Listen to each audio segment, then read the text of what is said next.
Welcome to Dissecting the 80s. I am Tripp, one half of the Mega Podcasting Powers, and with me, as always, is my tag team partner, a man who is surely thrilled to be talking about this movie, one of his favorites, the Macho Man Drew.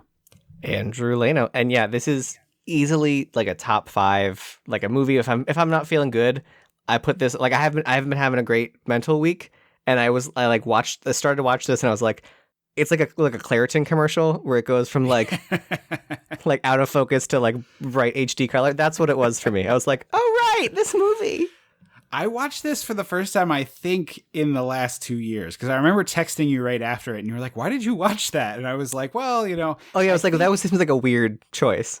So I think what it was is there's a podcast I've mentioned a couple times called Blank Check, where they like, their gimmick is they'd look at a filmography of one director, like A to Z, throughout a whole thing. And they did Zemeckis, which obviously is a director I'm a big fan of, you know, Back to the Future, you know, many other things. I don't have to list his whole filmography. But they talked about this one, and I was like, I don't know anything about this movie, but just based on the cast, I'm very intrigued. And then they talked about how it has like this perfect tone of silliness to it. You would probably call it camp. I don't know that I'm allowed to call things camp. I don't think I'm. If you hear me call it camp, you can say it's camp. It's camp. Yeah, but it feels like stolen valor, I guess, is what I'm getting at. Anyway, there's just so much I liked about this movie at first blush. It's just like right down the middle for me of very Evil Dead. Like, so I'm sure, I feel like I'm having a conversation that we had already, but did I ask you, do you consider Evil Dead camp, or is Evil Dead not camp because it's too straight? I think maybe it wasn't intentional, but I think Evil Dead is pretty campy. Okay, because this movie I feel has like so much shared DNA with Evil Dead, and it's like a. Should we say I don't think we said the name of the movie. Do we want to say that? Well, it is in the title on the podcast apps. So you are correct. We have not said the title of the movie. I should pause and we should just do the thing. Like, you know, it's been a little while since we recorded. I got married, and then also I had COVID, and I moved, and all in a 60 not in that order day period. No, it was COVID, married, move, but it was like a 45-day period of just extremely stressful things. So we missed a few eps there, but we should be back into the groove here. I hope, knock wood. So I should say, we watched Death Becomes Her, and you know what that means. We gotta go back. We gotta go dissect the 80s. It's your queer camp classics. Something's good about your queer camp classic. When the mega powers explode. I'm talking about the 80s. Oh, yeah. Great Scott. Cream of the crop. Oh, yeah. Mega powers, yeah. When this baby hits 88 miles per hour, you're gonna see some serious shit. That's why when you said it, I was like, oh, I didn't say the thing yet. We should get that out of the way.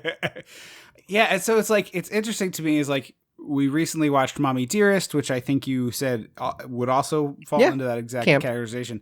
And I hated Mommy Dearest, and I think this movie is the absolute delight. So it's funny how just things hit differently for different folks. Yeah, well, it's also that like camp it's sort of like saying horror.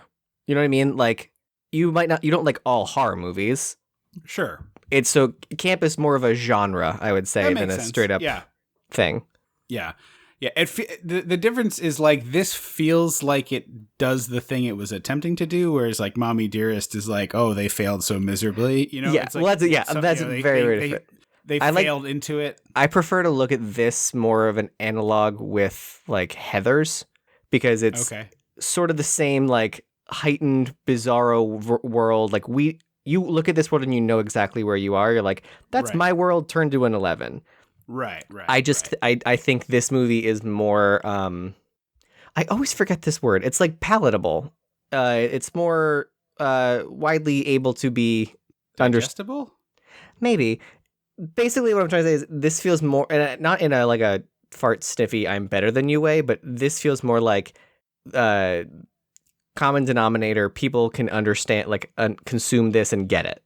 Do you know what I mean? Yeah, like it's like a fast food product almost. And I don't mean that as like a negative. Like fast food products are delicious, and that like a lot of people like them. That's why they're popular and you know what I mean? Yeah, because like Heathers is one of those movies that like people misunderstand all the time.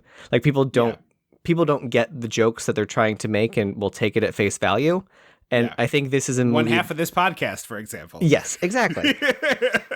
But like this movie, if you tried to take this at face value, you'd be like, people would be like, you're being an obstinate. Yeah, yeah. I feel like this has a weirdly similar DNA or like parentage rather of like, it's got Evil Dead and Roger Rabbit, and like it's those two things. I feel it's like that's the chocolate and peanut butter that makes this Reese's Cup. I always think this is a weird statement because I feel like no one makes this statement. I always think Barry Sonnenfeld is behind this movie. Oh, interesting. Because he's got that same sensibility. Like Barry Sonnenfeld's fully camp. Like he did the Addams Family movies. He did the first Men in Black. That like which I've written by former guest of the show Ed Solomon. By the way, that's right. And so, but like he has always had this like campy quality to his stuff. Like he did Pushing Daisies I think he was involved in as well. Yeah, he was early in that. Yes, I think it might have been one of those things where it's like he produced the greatest thing you can do in television is direct the pilot of a successful show because you get paid on every episode. Oh, so right. You talked about that. Often the director is a big time person that like, so it's very possible Sonnenfeld was a producer and directed the pilot. It would be my guess. But yeah, I always think he's involved because it just feels very him and like campy. Because I like Zemeckis a lot, but I wouldn't. When I think campy directors, Zemeckis does not come to mind. No, although I totally agree with you on the campiness thing, but there is like there's sort of a joyful silliness to this movie that I think is in a lot of his filmography, and I think some camp stuff is joyfully silly, and some obviously, like as you said, it's like a sort of genre onto its own. But like this feels not wildly out of character for him, despite I agree with you 100%. I don't like. If you would be like, oh, it's this like campy thing, Zemeckis doesn't feel like the guy. But when you watch this particular campy thing, I'm like, no, I kind of see where the things come from. I see the DNA. Yeah. I just the sort of the thesis they came up with on Blank Check, and I don't want to paraphrase their whole podcast. It's many hours of content you can go check out yourself if you're interested. But they essentially kind of boiled down Zemeckis to, at a certain point, he became more interested in the technology used to make films than anything else. And I think this you can see it starting to go that direction because there's so much innovative CGI and like genuinely very impressive for the time because this is 92. It's crazy. It's ILM right before Jurassic Park. Yeah. But like, I think this movie's effects are more impressive than the dinosaurs in Jurassic Park a little bit because it's way harder to do humans are than harder. It is to make reptiles. Yeah. And everything is almost every digital effect shot is in full daylight. Mm-hmm. Including like the very basic one at the end where it's just like they paint their bodies off so they can have their heads. And it's like, yeah, you can see where the seam is, but like, it's great looking. This is a 30-year-old movie. The only ones that like get a little too wonky are, spoiler alert, when Madeline's head is backwards. So it's interesting you say that. I really find that like exactly how I would want it to look because it almost looks like stop motion to me. I agree. I don't think it's bad, but I think if you're looking at it in terms of like, does it hold up? That's probably the only, digital effect that I'm like, that's probably. You're totally correct, but to me it reads like the natural evolution of the dancer from Evil Dead, and I'm like, oh, exactly. I'm here for this. Yeah. Which, by the way, I don't know if it's real, but you saw a Multiverse of Madness when Scarlet Witch climbs out of that gong. I thought it was like I was like, oh, this looks like the skeleton dancer climbing out of the grave. It looks stop motion-y and weird. Yeah. There's so I found that movie to have not nearly enough Sam Raimi for me personally, but I was like, maybe this will get him to make another movie without taking a literal decade break. Yeah, what was his last one? The Oz movie he did, Oz the Great and Powerful. Woof. I know, but it came out in 2013. Yeah, it wasn't career ender bomb. No, but yeah. So yeah, the there's a lot to like here. This movie is shot by Dean Cundey, one of our favorites. Somebody who, like, on the list of people I would like to get interviews with on this podcast, I think he's in the top 5. I would agree. Like Dean Cundey, Rob Bottin are two people that I'm like, I don't. If he was still alive, oh shit, I lost his name from Gremlins and Everything We Love. He's your favorite neighbor. Oh, Dick Miller. Dick Miller, like Dick Miller. Yes. If he was alive, Dick Miller. I was like, wait, did Joe Dante die? What? No, What I mean, saying? Joe Dante, amazing get. I'm talking about like reasonable, like probably if we tried hard enough. The thing of it is like, you know, I would love to talk to John Carpenter, but I don't think I have anything interesting to ask John Carpenter that he hasn't been asked. I don't think Dean Cundey has been interviewed enough for my questions to be rote. No, exactly.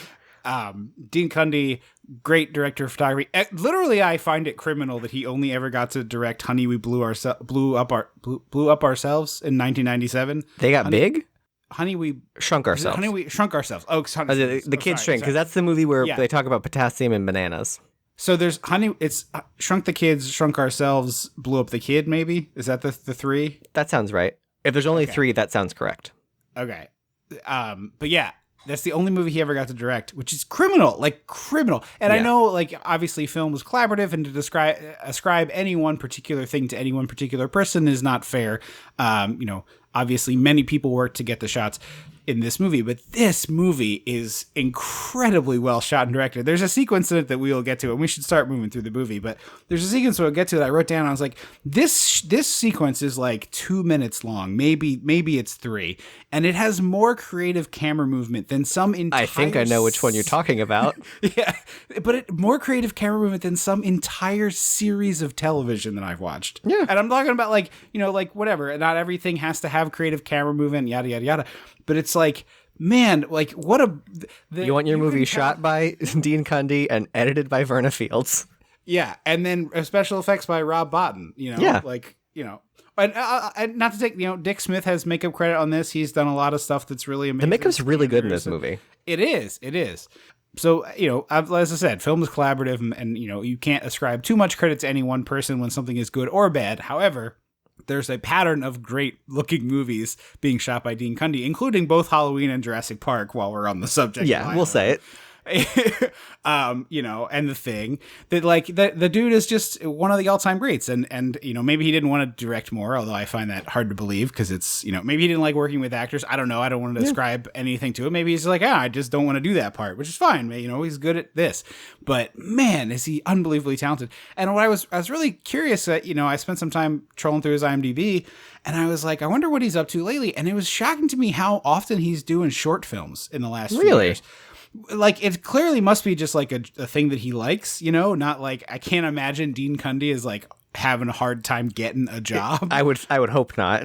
Because there's features in there too, but I was stunned that he's done like 4 or 5 shorts in the last few years. And I assume it's like a friend asking for a favor. I wonder if he's done anything for Crypt TV. They feel like they would try and get him as a thing.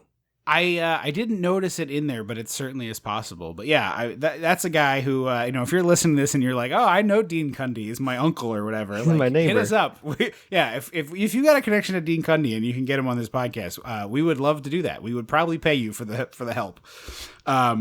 Anyway, all that to say, patreon.com/dissecting80s. That's how we have a budget to do these kind of things, like just randomly offer to pay people for setting up interviews. For getting Dean Cundey. I would pay money for that. I'm not, yeah. Anyway, we should start working our way through the movie, but this is a movie that I wish I had. It's like, sometimes you get really lucky and you watch a movie and you're like, man, I wish I had watched this 10 years ago or 15 years ago. Honestly, that was me watching The Nanny. I was like, this show is so well written and like genuinely classically funny. I was like, I'm mad at myself for what, like, it's been a treat, but damn. You probably were way too young when it aired. Oh, so, absolutely. Like, it would have been meaningless to you. But, like, you know, at the time period where you and I were watching Evil Dead, I don't know when you first watched this. If you remember, I would love to know. It's like, man, I wish this would have fit right in. We would have loved this. We would have, absolutely loved this. I definitely watched it in the last, like, 8 years. So, like, college and beyond, I would say. Okay. Well, that's much more recent than I had maybe thought. So that's good to know that. Yeah. But yeah, it's this movie's. We're gonna say a lot of very nice things about it. I'm glad. I didn't know how you felt about it, so I was like very curious. No, I liked it a lot the first time I watched it, and then rewatching it, I was like, man, this is going to be so much fun to talk about. Like, everything about this is going to be fun to talk about.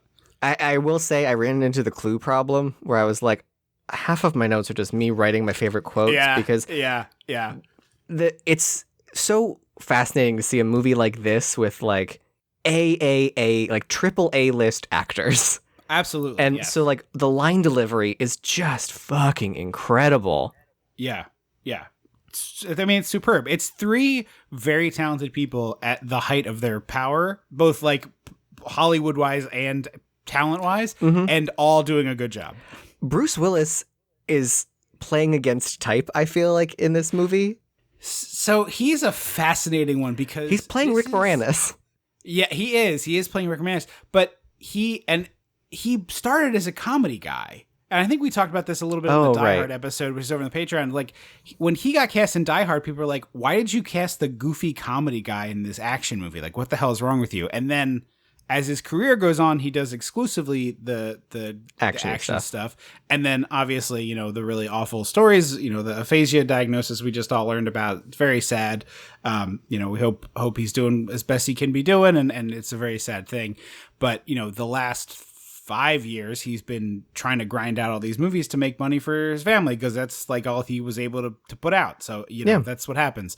But at the time, you're totally correct that like this was against type because Die Hard 2 and I think Die Hard 3, what is this, 92? This is 92.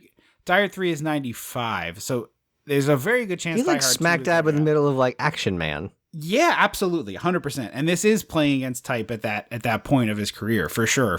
So it's like going back to his roots a little bit as well. According to IMDb, Kevin Kline turned this role down and just like, I love this movie. I think it's perfectly done as it is. Kevin Kline in this movie would be next level. Yeah, I really like him. This is one of the few times where you're like, oh, this wouldn't have worked with that guy. You're like, oh, this would have also been very good. Yes. that was a very logical casting choice. My only thing with him that I think might have been a little bit of a problem, isn't he super tall? I don't know. I'm so used to his voice as fish odor that like I don't know. I can't think of how tall he is. I feel like I think of Kevin Kline. Maybe I'm confusing Kevin Kline and Tim Robbins, which is possible. But I feel like Kevin Kline's a tall drink of water, and I feel like the height thing might have made him more imposing in a way that this character needs to snivel. Yeah, he needs to be Rick Moranis, but yes, but not Rick Moranis. Yeah, Rick, as much as we love him, was not handsome enough to be the guy here. I mean, I don't even think it's handsomeness. I just think like his energy it needs to feel like you're playing Rick Moranis, but like you're not that person. Right. That you've been like beaten down and you're sad and you're like schlubby. Right. Yeah. I mean, it is perhaps among my top 5 Bruce Willis performances. I'll tell you this is my favorite Meryl Streep performance ever in any. It's up there. I have often said with her that my problem with her is I think she's undeniably one of the most talented actors, male or female, ever, unquestionably. But I don't like any of her movies. Like, I just don't care for the kinds of movies she picks, and I don't like her heavy dramas for sure. But like, Devil Wears Prada is like seminal to me. I bet if I rewatched that movie today, I would like it. But there was a time where like everyone I was friends with loved it, and it just was overexposure killed it for me. Much That's like fair. Elf, where like I can tolerate one annual viewing of Elf per year now. But there was a time like in college where it was like between Thanksgiving and Christmas, it was just always on blaring from some area of some hallway or in the common room, and I was just like, we're having a waffle Sunday party and watching Elf. Like any other, I would have gone to that because I can't turn down a Sunday. A waffle Sunday, yeah. But yeah, I was just like any other Christmas. Can we throw a Home Alone in for the love of God? I don't even want to be contrarian Die Hard guy, but just a different. Yeah, anything else, please. We start off. We're at Meryl Streep's play. Well, the music, the score in this movie is amazing. It's Alan Silvestri, who like is always good. But this score, like I hear it, and my brain is like, we're having fun. Like I've listened to it, like getting ready to go energy. Out. It does have Danny Elfman energy. Yeah. Oh, I'm sorry. I talked over there. You listen to this as like a warm up. I've done it before where like if I'm like depending on the event or like the theme of what I'm doing, I've definitely put this on like last looks in the mirror. Is there a particular track from it? Like to me, it's like easier for you to identify the scene than probably the title of the piece of music. It's more like the theme, like not the capital T theme of this movie. It's like it's very like staccato violin-y. It's pretty much what the music like when the movie opens. It's pretty much that music. Okay. So we're at Meryl Streep's new play, and people are bailing during the second act, which I was like, oh, it's funny. Like I've heard of second acting where people like sneak in at intermission, but people being like, I'm done with this at intermission is kind of funny to me. I've only ever done that with one. I've never done it. I've come incredibly close with Whistle Down the Wind, which we said was very similar to that Christmas movie we just did. Yeah. Only time I've ever been like, I'm really considering leave. Like, I don't give a shit how this ends. But I've not walked out of many things at all. I left during. Wasn't there a movie? One random movie? Yeah. I think I got a free. So back in the early days of Fandango, they would like text you. Like there was like text contest, and it was like the first 200 people to respond. Oh, that's cool. Get a free ticket. They stopped it very quickly, but they did do this for a brief time. And I got a ticket to, I think it was the second Transformers movie. And I was like, hey, okay, whatever. Like I'll go to the movies by myself and see Transformers. It's free. And I think I had bought a popcorn, and I ended up like staying longer than I wanted to because I was like, well, I bought the popcorn and I'm not going to eat this popcorn, and like eating this popcorn anywhere but in this theater is going to be bad. So I left like a little early, not like a walkout. Like it feels disingenuous to call it a walkout because I was like probably you left when Act 3 started. You were like, yeah. But like I was checked out of that movie way quick. I was like, oh, I don't care for this, even if it was free. So that was like a quick bail, but I haven't done it very often. I don't think I ever have. Yeah, because I generally it's like, well, I paid for this, like I might as well finish it. Mm-hmm. Well, also like at this point, I figured out like what I'm gonna like. Mm-hmm. Like there's stuff that I just like know I'm not gonna like. Like my boyfriend was talking about, he's like, oh, there's the new Texas Chainsaw remake on Netflix, and I was like, please watch that without me. I was like, that is in the quadrant of things not made for me and I will not enjoy. It is too mean. Yeah. Have you seen the original? We've talked about this 38 times, I think. I've seen a lot of the clips. I don't think I've ever seen it tip to tail. I'm going to give you some homework. I think it's too early for the show. I think it's like 74. Trust me, watch the first one. I know the first one is very good. It's not that. It's not. I don't have anything against the first one. It's this new one because all horror movies are fucking mean now. Yeah, and I know that sounds stupid. That sounds so dumb to be like the movie about a man killing people is mean, but like you know what I'm talking about. It's visceral in a way that it is like cruel to the characters. It's cruel. Like even like the new Halloween fucking sucked. Yeah. It's mean is the best way I can describe it as well. But it's like it doesn't like the characters and wants them to pay for what they've done. And I was like, we just met this old black lady. I don't know anything about her. Throw in something about her that like she worked at the hospital that he escaped. Like give me anything. Alternatively, just don't kill her so disgustingly and like linger on it pornographically. Yes, very that. Like if he just killed her because he was like a shark swimming through her house and just was like stabbed her and then she like fell down and died, but instead she's like begging for her life and like crawling all over the house. It sucks. It just sucks. I hate it. Yeah. But we're not here to talk about that movie. We're talking about a great movie. Yes. So yeah, I get you on the mean thing. Mm-hmm. So yeah, they're bailing on Streep. I was going to ask if you ever did the opposite. Have you ever done the sneak in? I doubt it. I've never done the sneak in. It seems too risky to me. Yeah, I mean, it depends. You could definitely get away with it in certain shows. The show either has to be like, I feel like you have to do it with a show that's like very jam packed. Because if you do it with a show that like no one's going to, they're gonna be like, I don't recognize you. Oh, see, my thing would always be like, how do you figure out what seat is actually open? So would be too stressful. Well, what I would do if this was something I would do, if I was going to do this, I've never in New York, so I realize as I'm saying this, it sounds like I'm being cagey. I've genuinely never done this because if I'm going all the way to New York, you buy a ticket. I'm buying a fucking ticket. I'm going for sure. I feel like I would go like walk in with everyone smoking, and then like hang out by the like merch table or like somewhere in the back by like the bathroom line and sort of like scope it out. And when the lights start to flicker, typically everyone who's in the back has already scoped out what seats are empty up front and shifted, so you can slide right into the back. Would be my thought. Okay, I've never thought to do that. Because I've done the look around, who's not here, let's move up. I've done that. Oh, it's never occurred to me. And it's funny because it was April this year. There was like a 2-week window where it was like, oh, we're all good. And then suddenly it was like, no, new wave. Everything sucks again.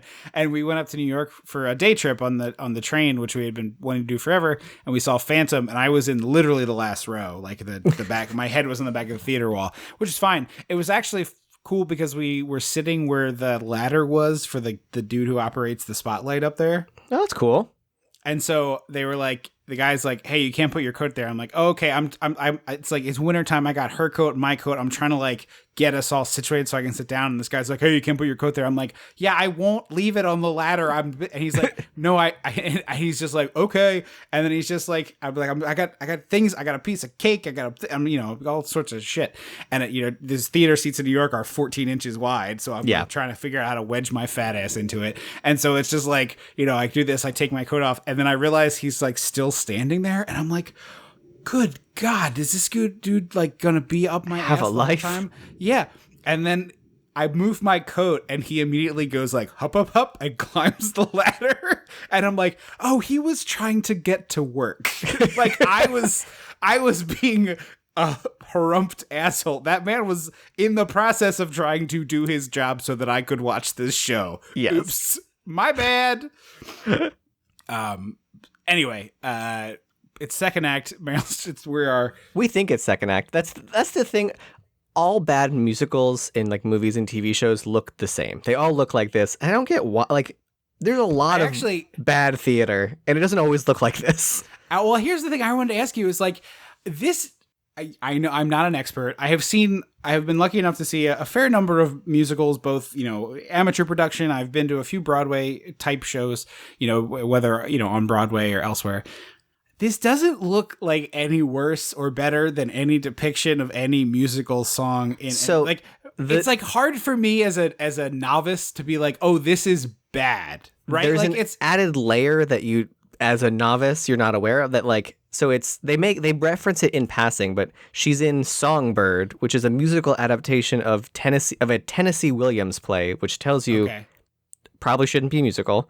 Called Sweet Bird of Youth, which was the movie that Geraldine Page got nominated for an Oscar for in like 1962. It was the year of Baby Jane.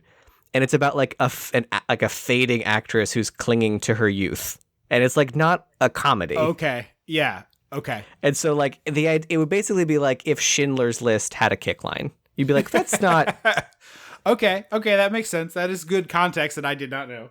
Yeah. But I feel like the visuals in this movie and like how they show you what's going on, it's like this doesn't look like, I don't get why this is bad at the outset. The movie's telling me it's bad, but I don't get it. Yeah. It's not showing me it's bad in a way that I can discern. Like they're singing on key and it's got like a big kick line. And it's like, I probably wouldn't want to see this musical, but like I probably wouldn't want to see most musicals. It's not generally my cup of tea. So I'm just like, I don't really know what's happening. But Bruce is completely enamored. The only person in the audience who seems to be so, sitting alongside a very frumpy looking Goldie Hawn. And I love this stupid wig they have her in. Her ugly first act wig is the best. Yeah. Goldie it's like Edna Mode. Quite a progression. Oh, it is Edna Mode. Yeah, definitely. She's got the little like square cutout for her face. Yeah. Bruce also with a bad toupee on here. Yeah, it's not a good piece. And a little thin wispy mustache. Yes. It's his real hair later, I'm pretty sure, because he was like already balding when Die Hard happened. By soon he becomes shaved head Bruce, and his head grows like a watermelon from all this HGH. But yeah, the wig or toupee they have on him is a sight. It is.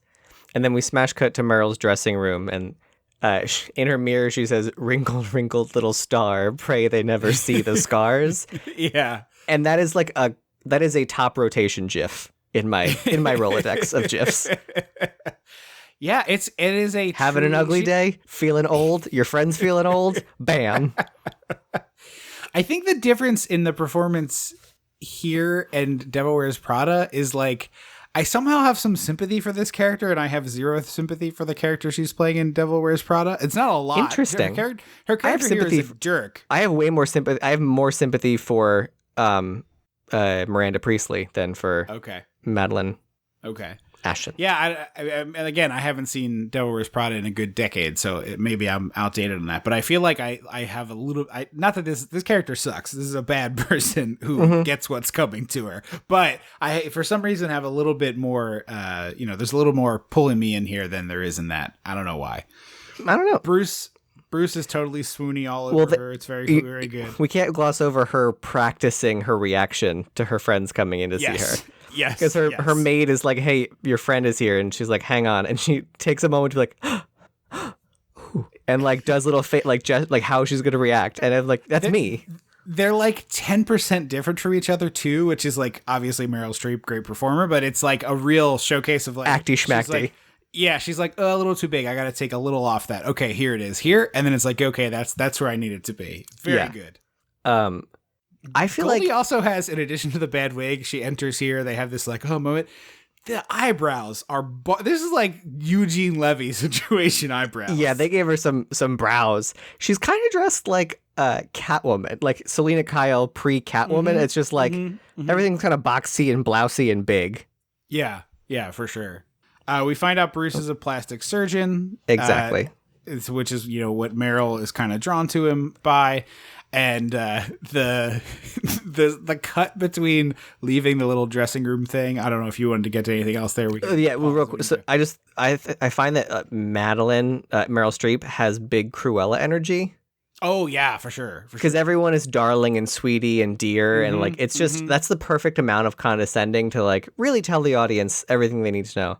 That was like one of my sticking points about the new Cruella is that they made Anita's last name Darling, and I was like, no, that was a bitch move. Calling her Anita Darling is a bitch move. Yeah, for sure. And although isn't her name Darling in the cartoon? No, you're thinking of Lady and the Tramp. Well, no, Darling. Yes, the Darlings are Peter Pan. Oh, okay. But in Lady and the Tramp, it's Jim Deer.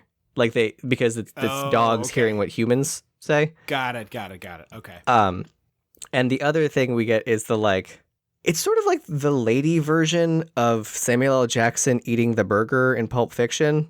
When Meryl kisses Goldie Hawn on the cheek and there's just the big fuck off red lipstick print on her cheek. It's an alpha move. Yeah, it's an alpha move. Because Goldie does it later. I honestly wish that we saw Meryl put the lipstick on. Oh, that would have been good. To like really cement home like this is on purpose. This is a choice. Yeah.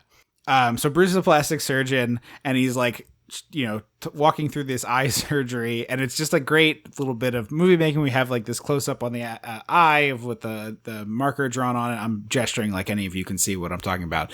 But Bruce like starts to describe the surgery to somebody, and then there's like a little knock on the window, and it's Meryl, and he does a wave, and he's just been like, "Oh, that's a lot of blood. We need a somebody cauterization quickly," and then Bruce waves at Meryl, and his hand is just absolutely drenched. He looks like he just was elbow deep in a person. It's so good. I love that stupid wave. And then we cut to there because I don't know if we mentioned Bruce and Goldie are engaged. Yes, we did. And he goes home to her, and she's like, "I knew that Madeline was gonna, take you because she takes all my boys. Like that you were. This is the test. Please pass the test." And we get easily one of the oldest writing tricks in the book, if not the oldest, I think, where he goes, "I absolutely don't have feelings for Madeline Ashton." Smash cut to their wedding. Yes. I want to continue, pause right there, but I do want to point out, I think somebody smarter than me could make a very interesting, fart sniffy argument about the mirror use in this movie. But that's everywhere. I just want to talk about it from a standpoint of, making a film look cool to watch, using the visual palette in a way that is satisfying. And this is the first time we see, it's a really great shot where we see both Bruce's face and Goldie's face while they're having this argument, and it makes the argument more impactful because you see both of them. It's not over. It's a way to get that. It's a way to do that soap opera thing without being the soap opera. And like, why are you not looking at each other? Yes, absolutely. And they don't have to have like a weird staging. You know, they're sitting like catty corner at a table or something. Like, it's just there's a lot of emotion that both these actors get to play with in the physicality they get to do, because you know Goldie's on the couch and she's kind of sprawled and Bruce she's wringing is standing, her handkerchief. Yes. Yeah, and it's just one of like there's like a dozen cool mirror shots in this movie, and like I said, there's probably some something somebody could come up with. It was be like, oh, the reason the mirror. I mean, the vanity is a clear part of it. Yeah, absolutely. But there's just so much cool filmmaking done by using these mirrors to highlight stuff, and I just think it's awesome. I really like it. It's one of my favorite parts of the movie from a visual language standpoint. It's just the great mirror stuff. And then we see. But yes, I do want to reemphasize your point. Truly a all-timer comedy cut, the kind of thing that I'm certain Edgar Wright loves this movie, because absolutely, that is an Edgar Wright comedy cut right there. Like, it's exactly what his trademark is. And then we like zoom in on Helen hiding at the wedding in like a trench coat, wringing her handkerchief so hard that it's bleeding. That her fist is bleeding, and it's just like beautiful. Yeah, and then we smash cut to her as a cat lady, which is probably one of Goldie's. Oh, the movie also time travels a lot. So this movie it goes from 1978 to 2029, I think. Yeah, it does. And I saw that in the thing, and I was like, is that true? Because they never put it on screen, but it definitely is accurate. They say 7 years later. But do they tell you? Yeah, it says 1978 in Broadway, and then it says 7 years later to her fat. What about at the funeral? It says 37 years later. Did you watch this on Showtime, or do you own it? Showtime. Oh, interesting. I swear that I did not see that, but I must have been looking down. Yeah, it's in the Death Becomes Her, like the title font. Okay. Clearly I missed that. Okay. I'm glad they say it, but I totally missed that. It's Helen in Goldie Hawn in a fat suit, like scooping vanilla. When I was younger, I didn't know what it was. It's frosting, but it looks like it looks like it could be Crisco. It could be Crisco, but she opens her cabinet and there's like a dozen vanilla frostings, a dozen chocolate. It looks like a store. Sprinkles. It does. And it's just like, it's such I've never seen it. I'm sure it was done for like a movie practicality standpoint. I've seen this scene before, right? Like they do this exact same scene in Dodgeball. They do whatever, but it's always ice cream or something else. And the idea of it just being cake frosting, like my teeth hurt so much just thinking about it. I've done a cake frosting sad before, but I don't have like more than one spoonful. A couple spoonfuls. Okay. I feel like there is a hard limit on cake frosting for me of like 2 bites. And then it's like, if there's nothing else to cut it, I'm like, too much. Well, sometimes, I only ever do chocolate frosting, but sometimes I'll do like a scoop of peanut butter and a scoop of frosting. Yeah. So you're cutting it a little bit there. I can't, the idea of eating I've done 3 or 4 spoonfuls of cake frosting when if I was like particularly sad. I'm not trying to say that I'm above like eating sad garbage. eating. Yeah, or whatever. But like, I could take down a tub of Ben and Jerry's, no prob. But the idea of eating even a quarter of a tub of cake frosting, my teeth, literally, I feel them aching right now. But she's not even doing a spoon. She's got like fingers. Yes, just a fingerful. Fingers. Ugh. And watching a movie. Her house is full of cats, but also like the cabinet has cats in it. Lousy with cats. She's watching an old Madeline Ashton movie where she dies, just like gleefully rewinding to rewatch. I was trying to figure out if they like spliced, because based on they spliced a real. It's a real Michael Caine movie that they just cut Meryl into. But every time I looked it up, it was pictures of the premiere with Michael Caine, I guess there, or like I didn't click through, but it was like Michael Caine at premiere, and I was like, there's no way. He looks like Alfie era Michael Caine in this. Like, that can't be it. Yeah, no, I don't remember what movie, but I'm pretty sure that they just spliced an old like performance of his, so that it looked like Meryl in the 60s. That would be totally logical, because Forrest Gump is just this technology. Like, that's all that movie. Like, from a technology standpoint, this is all the Forrest Gump stuff. So it makes sense that this is the first time he's playing with it. Probably not quite the same, because they're never on screen together. It's just a shot of Michael Caine and then a shot of Meryl. From the back, maybe it's Michael Caine. Oh, maybe. I thought Michael Caine is the one who's choking her, I thought. No, it's an assailant because she's talking to Michael Caine and then okay. someone behind her chokes her. Got it. Okay. And Helen gets evicted from her apartment and goes to an insane asylum with Deborah Jo Rupp from that 70s show and WandaVision. Yeah. For It's like 5 seconds, but yeah. It's funny because I like saw her name there and I was like, what? Hang on. And I had to like rewind and I was like, oh, I guess that is her. She's the one directly to her right. Yeah. They linger on her long enough that I'm like, oh, is she going to be part of the movie? And the answer is no. No. She is not. And we get another like quote that I quote regularly, which is, I would like to talk about Madeline Ashton. And everyone in group therapy screams. Yes. I guess they're just sick of all this. They're fucking tired of it. So there's like a big speech with her therapist who's like, you got to get over this. You gotta, what is you have to completely eliminate her. And Helen's yes. like, you're absolutely right. And then we cut 7 years later. Yes. This scene also has great mirrors. We have Meryl sleeping in this very odd configuration, with like all these things on her face for beauty purposes. Very Mommy Dearest. Oh, for sure.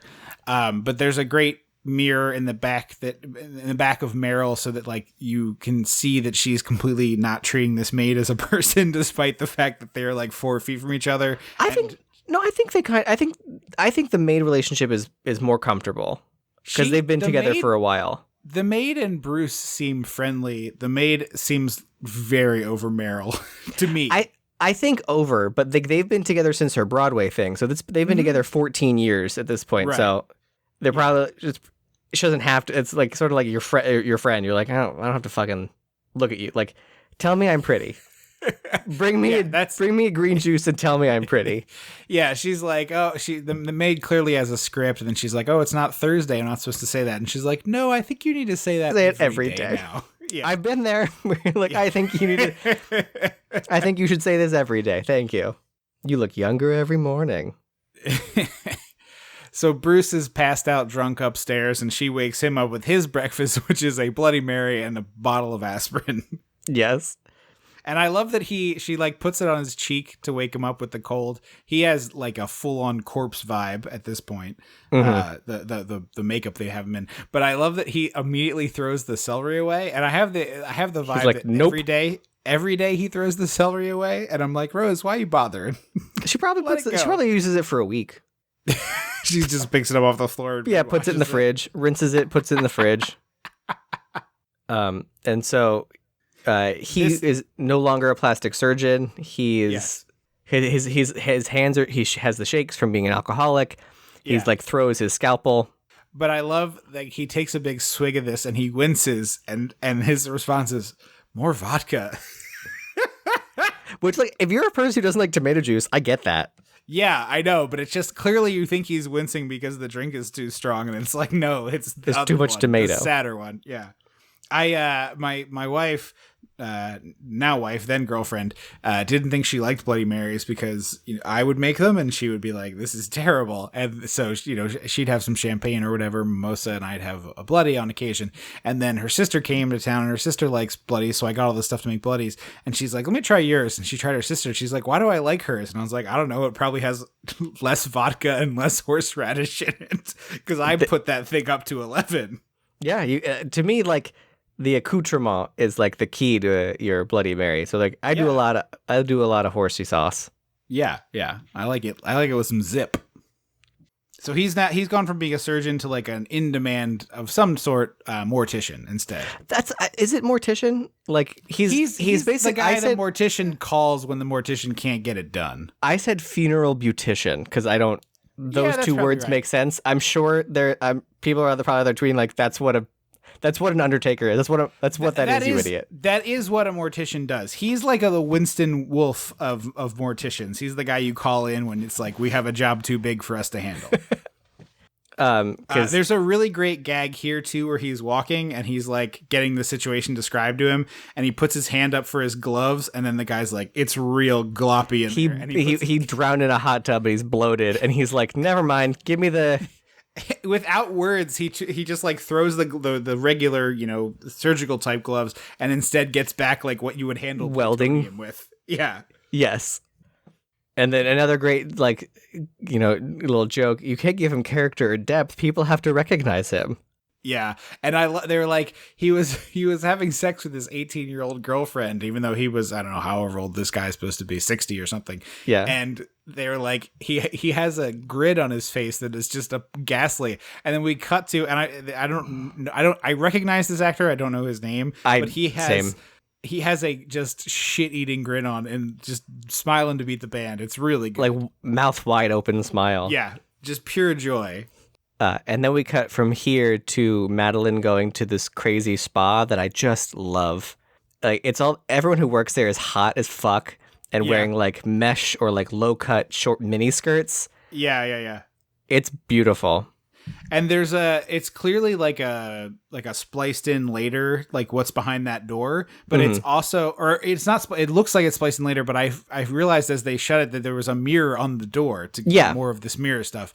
But there's a person in there, like there's a bunch of tubes. It looks like they're having their blood like recirculated or something. Like cleaned, crazy. Like it's coming out, we're jazzing it up and putting it back in. And he's on one of those, like, it's like a suspension rig. Yeah. Like the thing they used to do on kids shows to be like, this is what it's like to be an astronaut, and they just spin them in a multi-axis spinner.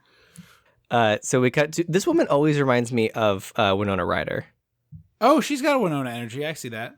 And she's speaking in a very thick French accent about how, like, hey, you can't you can't have this treatment done. You can only have one every 6 months because it's so traumatic.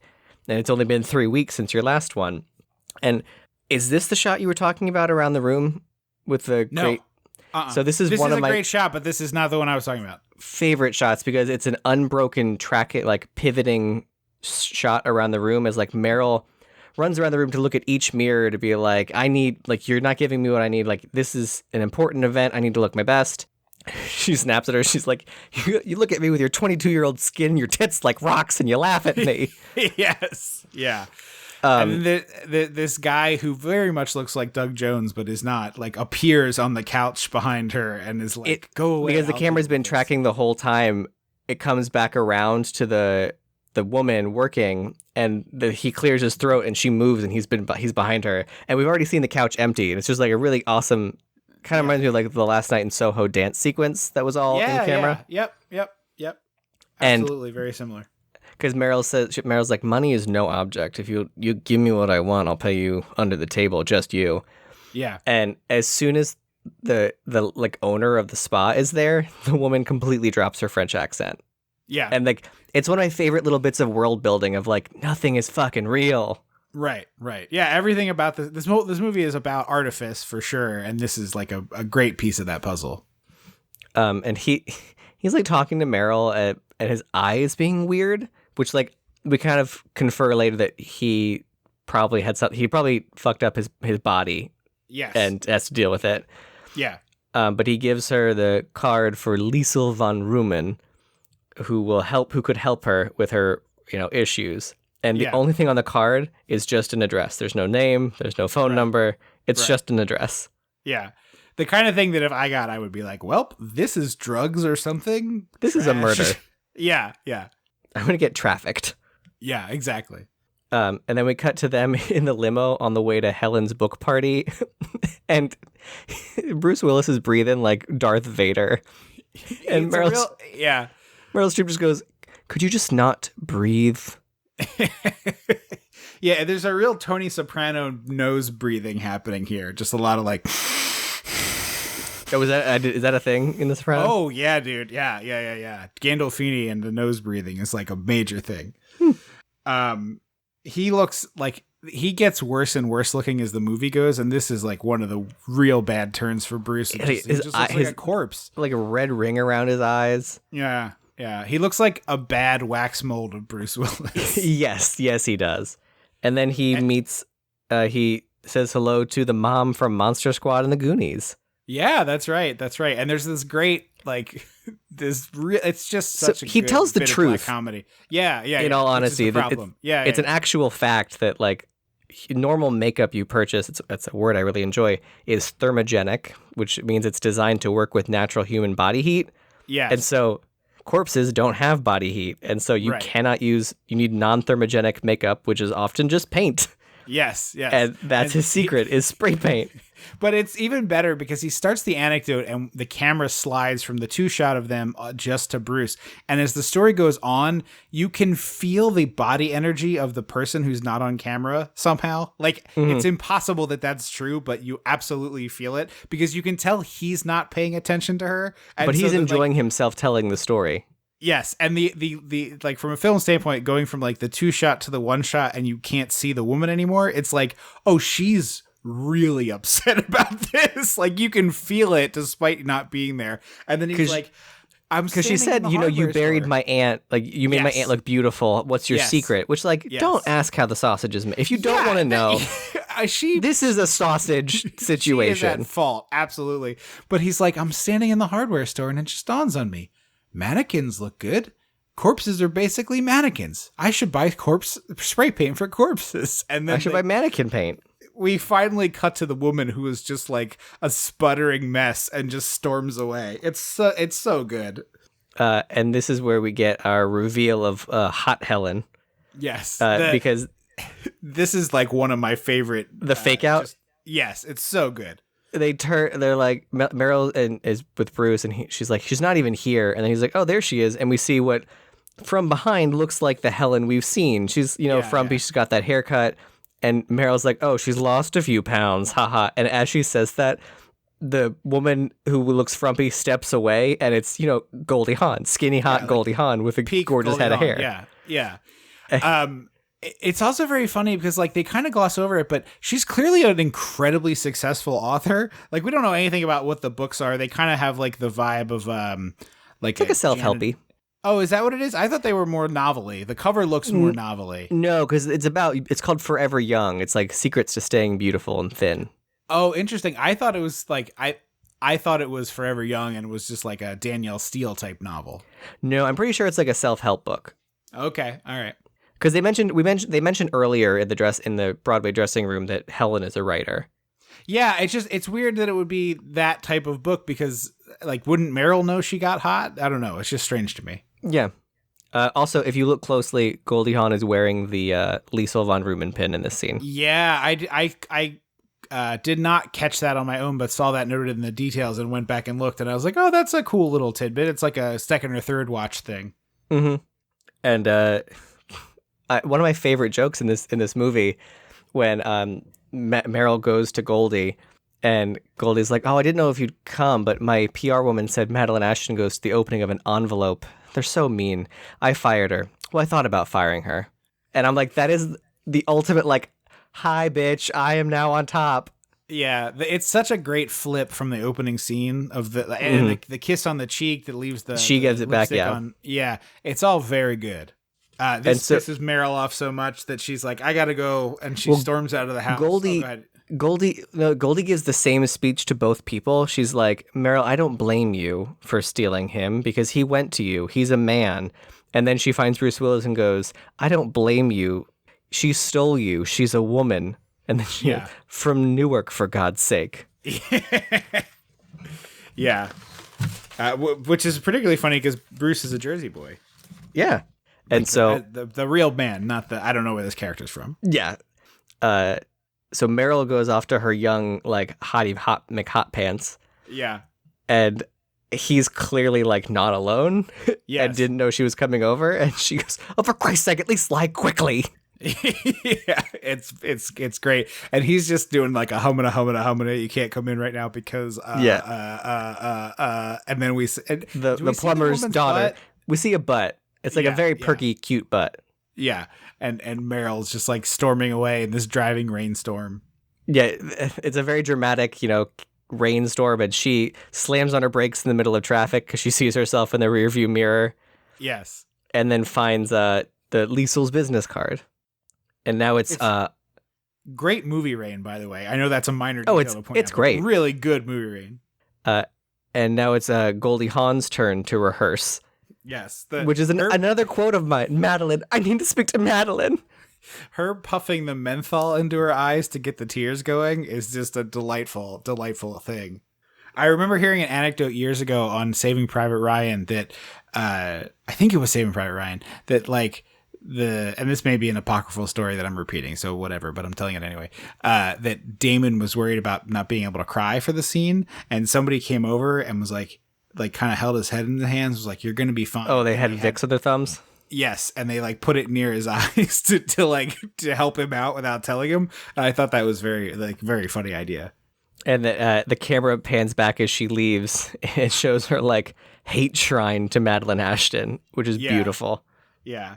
I wish it got more like it's very well like put like production design, and I'm like, this is on the screen for like 45 seconds total. Several PAs worked very hard on this, and it is not given enough attention.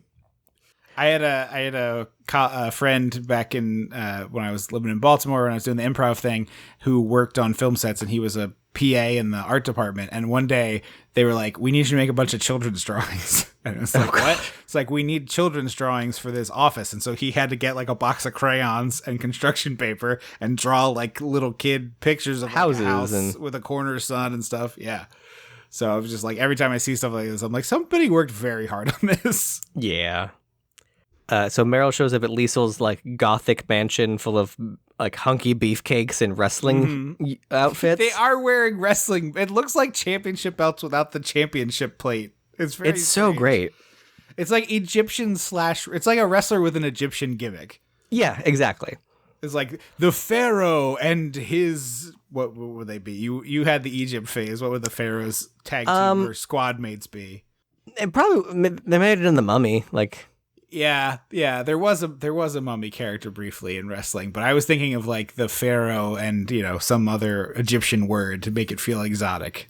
Like Jeremy Anubis and they would have given like they would have just like straight up appropriated an Egyptian god. Yeah, it would be Jeremy Anubis and Billy Pharaoh.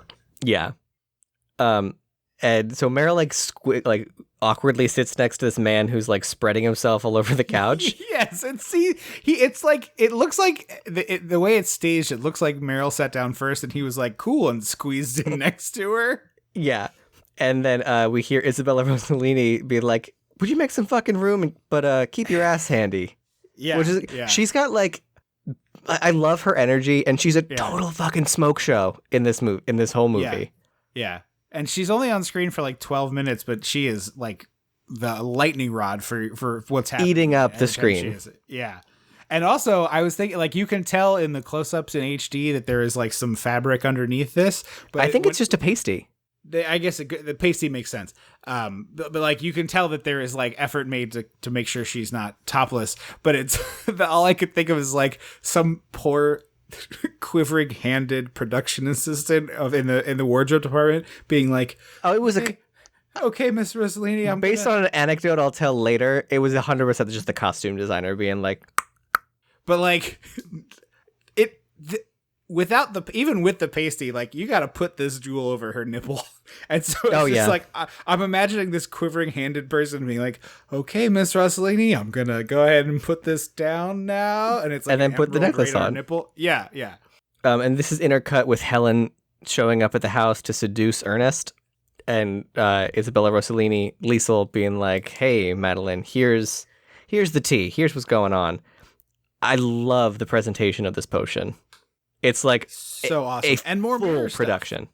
Oh yeah, more mirror stuff too. But it's like it's a small cabinet, and then the box comes out of it, and then it gets the whole like top of the box gets lifted off to reveal an egg with a ribbon, and then you have to open up the ribbon, and then you can pull out the tiny vial of liquid. There was also like a dagger as like a cross bolt, and she has to like pull the dagger out and tuck it into her sarong. Well, because she needs that for her pitch. No, I know, but it's just the more theatricality of this. Yeah. And there's, I didn't notice it until this watch through. There are so many naked women in the potion bottles. Yes. So like at any time you're watching the movie, just like look at the potion. There's a really clear one when Meryl hands the check to Liesel and then Liesel hands the potion to her. There's like, it's just like just the bottle on screen. And I'm like, that's just this looks like a James Bond opening credit. Yes. Yeah. Also, I don't know if you noticed this, but when Goldie is seducing Bruce, she has lipstick on her teeth, which may have been an accident. I didn't notice that in the movie, but it does feel like it. I'm sure it was an accident, right? This is one of those times when you're Yeah. going to ascribe things to the movie that weren't in the movie. But it does feel like something that character would do because this is not her thing. She's not. the, She's only been hot for like seductress. 7 years. But she's also like, she's not the man stealing seductress, right? That's Meryl's move. And so it feels like she's playing at doing what Meryl used to do. That would make sense. And I do agree that we're probably ascribing too much to Absolutely. a thing, but yeah. It was like, I am 100% sure this is just an actual mistake, but it is weirdly a mistake that feels in character. yeah. And then Liesel plays How Old Do You Think I Am with Meryl, which is just not a fun game. No, it's never a fun game. Yeah. I my answer to that is, I don't know, 29. That's what I say. That's fair. That's nice. Because Liesel announces that she's 71. And like apparently there were like different versions where she was like over 100, and there were versions that like she knew Shakespeare and like crazy versions of the script. I think she should be much older, personally. I think she should be much older. I think she should be at least 100. But it's interesting too that she's as old as she is, and it's like she has nothing she has to hide. Like she can be fully nude all the time. But like unlike Meryl and Goldie, who are like instantly falling apart into rotting corpses. Well, that's because they're terrible. Like if you're not like an idiot, which like I think that's the key, is that like the characters are all kind of idiots. Yes, absolutely. This scene also has two more quotes that I like. She jabs her with the dagger and the finger, like she's taking her like blood sugar, and Meryl goes, "Ow! What are you, nuts?" Yeah, it's awesome. It's very good. Anytime I stab myself or I pick myself with a needle, or like my boyfriend bumps into me, that's what I say. I also like that we never see how much it costs. Yes. She like every shows time it comes up, it's just a vague. It was everything I had, and it was worth every penny, kind of thing. Yeah, she like writes it down on a paper and shows Meryl, and Meryl's like, "Well, I'm leaving," and she burns the paper before we can see what's on it. Yeah. And so she like does the little demonstration, and Meryl is like, "I'll pay for this," and so she drinks the potion, and then my second favorite quote, after she finishes the potion, Liesel goes, "Now a warning," and Meryl goes, "Now a warning?" Yeah. It has so many uses in your everyday life. Yeah, no, it's good. It's very good. I do love the scene where she like demonstrates that it works. She like cuts her fingertip and puts a little dot of the potion into her finger, and her hand gets younger. Mm-hmm. And it's very much Evil Dead, like a double plate scene. Yeah, very good looking. Which is weird. You would think that you could just have two people, because it's not like Meryl's face. It's literally just a top down of a hand. So you'd think you could just like have two different people. Right. Yeah, it makes no sense or just like one is Meryl's right hand with makeup on it, and the other is Meryl's unmakeuped hand. You know. Yeah, like exactly. Liver spotted hand. Yeah. So Liesel says, here's the warning: take care of your body because you're going to be together forever. Yeah. And so Meryl goes to leave, and she like goes into the mirror and watches herself transform. It's sort of like the beginning of Hocus Pocus, where all the witches get young. Yeah. Apparently the shot with her breast, they like had a special bra and it didn't work right, so they just had to have the costume designer, just like reached in there and pulled her breasts back, like yanked on the bra. I guess. No, I think the costume, it was a costume designer from behind doing a hand bra and just going. Yeah. Which is the sound they make in the movie. And I don't know why it's that sound, but I love that it's that sound. Yeah, it doesn't make any sense. They go, but it is funny. Shh. Yeah. And so this is the part I was talking about earlier with the murder montage. Yeah, so Goldie is like kissing Bruce. He's very confused, like he's getting smooched all over. He doesn't seem to really know like which direction is up. And then she's like, No, you can't get divorced. This is California. She'd take half your money. And I'm like, wait, Bruce is the rich one of this too? That doesn't make any sense. I mean, She's like a movie star. But she's not anymore. Oh, she hasn't acted in a while. Okay. But anyway, she's like, no, she has to die. And so Goldie like spins out this whole plan of how they're going to do it. They're going to use this. Perfect. It's got the word repetition that I love. It's got the dreamy quality. It does the drunk history, like narrator, lip syncing to a narrator, which is always a good gag. Like it's, Goldie's voice, but another person's lips moving. But Actually, no, it's not. It's Goldie says it, and then the actor says it like 2 seconds later. It's all repetition. They do both. They do both. Oh, they do? Yeah, there's the ones with the doctors where they talk about the blood alcohol content. The first doctor lip syncs, the second doctor repeats. I don't know why they chose both, but both are funny. But it's like there's this amazing shot that goes like up over the table through the candles, and then later we come back through the candles where Meryl dies in her salad, and she goes, and then we'll finish dinner.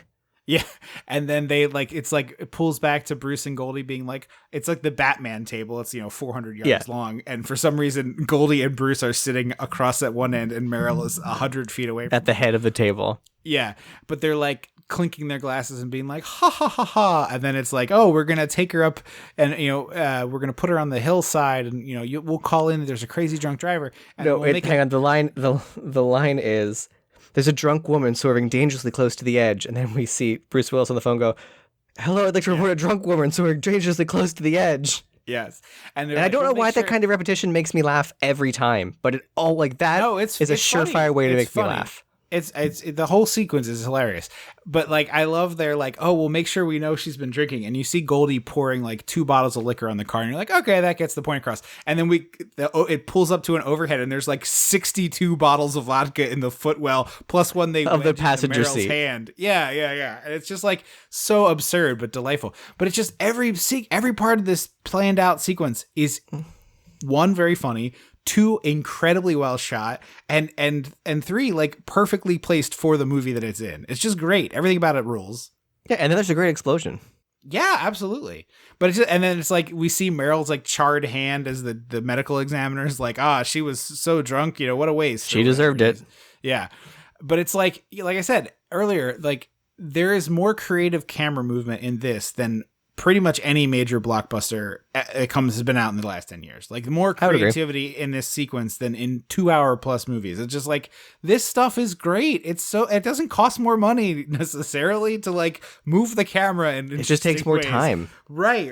I guess that technically costs more money, but it's like, hell, man, like this is such a memorable sequence in this movie. It's so good. So Madeline comes home, and she and Bruce Willis fight. And he's like, did you do something to your hair? And she's like, okay, fuck off, dude. And they're like screaming at each other. It's a really good fight. And then the staircase, which earlier I didn't mention, but Rose, the house, the maid, we see her walking up the steps earlier, and she's like, because it's 100,000 steps. It's this like giant grand staircase. It's the kind of thing that you would see in the grand ballroom of some very expensive hotel. Yes. It feels like maybe not as big, but like the Titanic stairs, where it's like yes. Or it's Beauty, honestly, it's Beauty and the Beast. About as big. It's Beauty and the Beast stairs. stairs. Yeah. And so he starts strangling her. And when he lets go, she's like perfectly balanced so that she's not falling, but she's gonna fall. Yeah. Which, like, obviously, that at a 45-degree angle, it is not like it's like our James Bond world. Like we know the world we're in. It's not real reality. Yes. And she's like it's flailing like her. Michael Jackson when he did that like special, not the moonwalk, the lean. But his other the lean, and people are like, "Oh my god, like this is amazing, his dance movement." It's like, yeah, he had a special shoe, and the stage helped. Like it was, he was a magneted. Technical thing. Yeah. I don't think it was a magnet. I think it was literally like a latch, like a. Oh, it's a nail. There's like his Yeah. The heel of his shoe slid into a nail. And Meryl does the thing that like villains do all the time. It drives me nuts. They're like, "Help me!" And as they're leaning, they're like, "Help me, you idiot!" And it's like, well, come on. And Bruce does he's about to help, and then does like, actually no, finger poke of doom. One finger poke. Yes. And she falls frankly, she could have fallen longer. Yes. I truly think she could have fallen another 30 seconds and just been like, it's like repeat shots if you want. Yeah.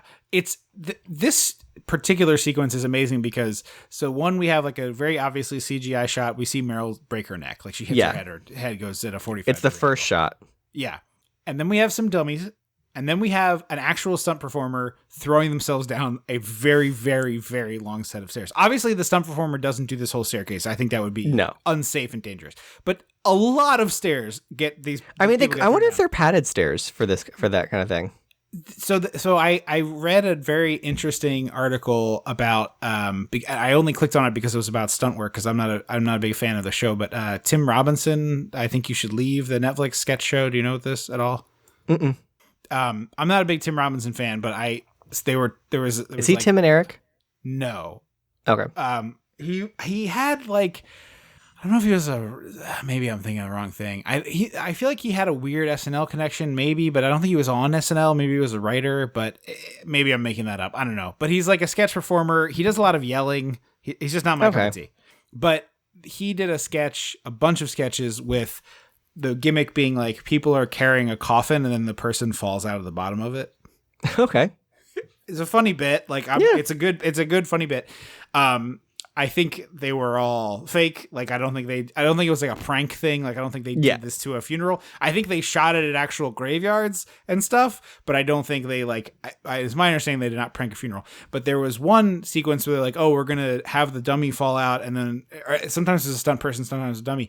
And they're like, oh, we're going to have them roll down these stairs. And it was like 5 or 6 concrete stairs. Jesus. And the stunt person was like, no, I'll wear a turtle shell. And apparently there's like a little hard plastic back thing they can wear to do these.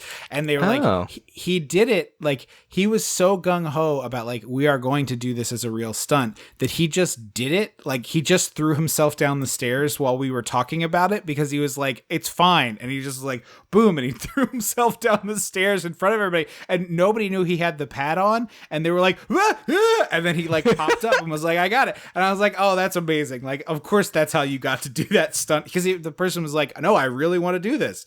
I love stunt people. Yeah, they're the best kind of crazy. They deserve Oscars, damn it. But I'm sure that it was a combination of like maybe you could pad the stairs. They probably had pads on themselves. But even as much precaution as you take, like that's sucks. Like it's a long way to fall down. It's so but it's not like I said it could be longer, but it's such a great length of time that you're like, oh shit, this is the long ass staircase. Oh no, and then she just like ends in a heap at the bottom with like all her limbs pointing. She looks like fucking the new Stranger Things. Yeah. And so Bruce immediately runs and calls Goldie Hawn, and he's like, I pushed her down the stairs. And we cut to Goldie Hawn staring at her like murder board. Yes. In a Just Do It t-shirt. Yes. And she goes, exactly what part of the plan were you unclear on, Ernest? Because we went over it 3 times. And she very quickly switches to like, okay, so the story's going to be that you were already on the phone with me and then she fell down the stairs. This has to be the fiction. You have to work on the, whatever. And this. Because if they check the phone records, it's just going to. Yes. But I mentioned Dean Cundey earlier because I want to bring this up. This is framed and shot almost exactly in the way that like the end of Halloween. Yes, where Laurie Strode is like leaning outside the wall and she's like, she thinks she's got him and she's like kind of catching her breath. And then Michael stands up from behind. It's one of my favorite shots in all of Halloween. It's not a stand up. It's a full sit up with no help. Yes, you're right. That is. I was confusing that and the one where they just slowly bring the brightness up on Michael to show that he's. Oh. That's like 5 seconds before that scene, basically. Yeah. So it's sort of a combination of both of those. But like Bruce is in the foreground, he's on the phone, and then Meryl like gets up. She like brings herself up off the floor, throws her limbs to like crack them back in place. Yeah. But her head is backwards. And this is another quote I use on the daily. You pushed me down the stairs. So she's at this point, her head is turned around backward. Which they did as a digital effect. Apparently they tried to do like puppet stuff and like animatronic stuff. You can see in one scene later when after Goldie hits her with the shovel, it's very clearly like a The Thing style upside down puppet head. There's 1 or 2 shots here where it's just like a real, like an extreme close where you can see like I guess it would be Meryl's chest and the back of her head. Yes. And it's clearly like an animatronic of some kind. So like it was good for back shots, but not for any real talking. Which makes sense. Like, know. But also a part of me wondered is like, wouldn't it have been easier just to have Meryl put on like a backwards suit? Probably do like, but then you'd have to like bind her, and then her hands would be backwards. Like her hands would be the right way. Do you know what I mean? No, I know. I thought it would be easier to I don't know. Like now they would just do like they'd put a green hood over the person's head, and Which is what they did.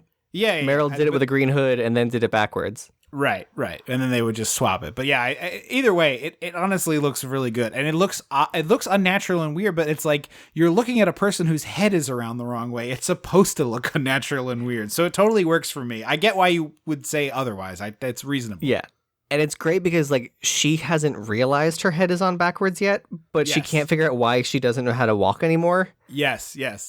She's, like, trying to, like, she's, like, stepping over the phone cord and doesn't know how to sit down. She's like, I need to call. It's 911, right? Like, she's so out of touch, she doesn't even know that. And then she's like, I think there's something wrong. And he's like, it's a sprained, what did he say, a sprained neck? A sprained neck, yeah. And he's like, it could happen, I guess, maybe. I don't know what to do. And I've never seen it, but it does happen. And so, you know that, like, the famous, I'm going to, snap your neck move? Meryl just does it to herself to put her head back the right way. Yeah. And then Bruce looks at her and, like, her spinal column is very clearly, like, on her clavicle. And so she's like, I think I need a doctor. And they smash cut to them like speeding to the hospital. Yeah, this is a great one scene performance by Sidney Pollack, who's like mostly a director, does a little bit of acting, other things too. And he starts examining Meryl, and he's like, "Okay, her wrist is just like fully bending the wrong way." Yeah, does it hurt when I do this? When I do this? What is? And then he has her wrist like laying her knuckles are like laying flat on her forearm. Yeah, and she's like, "No, it doesn't hurt. My neck's a little sore though." And she pulls the jacket down, or he pulls the jacket down, and he visibly recoils because he can see her spine. Yeah. And then he looks at her temperature, and then he goes, well, let me listen to your heart. And she doesn't have a heartbeat. But it's a great comedy bit though, because so he puts the stethoscope in, and he checks her heart. He can't get anything, and then he taps on it, and he's like, "Oh!" And he's because it's silent. Like the movie is silent, but you don't think about it because you're like, "Oh, we wouldn't hear that." But then as soon as he taps it, we do hear the tap. So it's like a kind of a jump scare. So he's like, "Oh," and he throws that in the garbage, and he picks up a new one off the shelf, and then the same thing happens, and he's like, "Okay, so your body," he's putting a nitroglycerin pill under his tongue, like he has a heart thing, and he's like, "Your body temperature is 80. You can't feel any pain, even though your wrist is broken in 3 places. Your neck is broken through the skin, and you don't have a heartbeat." Yeah. And then he drinks some alcohol, and he's like, I'm going to get a second opinion. And then Bruce Willis like runs around the hospital to try and find someone. And there's like, I thought the waiting room could have used a couple more people in it. Yeah. It didn't need to be full Beetlejuice waiting room, but it needed a little more because there's the tennis player with like the fully bent in half racket and just like blood pouring out of his knees. Yeah. Yeah. And his elbows too. Yeah. And as he's running around, he sees their doctor has had a heart attack and died. Yes, they're giving him the paddles. Like he's like, "Where are all the doctors?" And he looks in the room, and it's every doctor and nurse is in here. Like one of their own is down. And when he goes, so Bruce was like, "Well, shit." So he goes back to Meryl passed out. By the way, yeah, she fainted. Yeah. And he goes back in the room, and Patty from Elvira, Mistress of the Dark, is there. Oh, right. He's like, "Where's my wife?" And he's like, she goes, "Give yourself time to grieve." And he's like, "No, where is she?" He's like, "She died. They took her to the morgue." The morgue? She'll be furious. He's so good as this put upon dork. It's great. It's just such a good performance. Crazy to see. Can't say enough good things about it. Yeah. And then as he's going to the morgue, he passes the creepy floating nuns. So this is like a deleted scene. There was something else. There was a priest, a dead priest. Yes. Yeah. There were a few deleted scenes I saw described this one kind of inconsequential, but there's one later where like Meryl was in the freezer, and the maid found her and freaked out, and then Bruce like carried her upstairs, and she's like, "I think I'm sweating." He's like, "No, I think you're defrosting." And I love that joke. Yeah, really good joke. So he saves her from the morgue, and he's like, "I think you're a miracle," and she reacts like, "Okay," and Yeah, she's like, I was in the bag and it was so dark when I woke up and no one heard me. It was scary. screaming. No one could hear me. Yeah.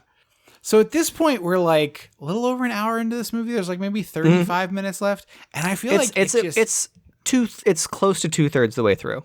But I feel like this last section is just really like gas pedal to the floor, just crazy. Like everything escalates so quickly from this point. So, Goldie shows up at the house, and this is when shit starts hitting the What's fan. great is we see them drive home, and Goldie's in this like black leather outfit.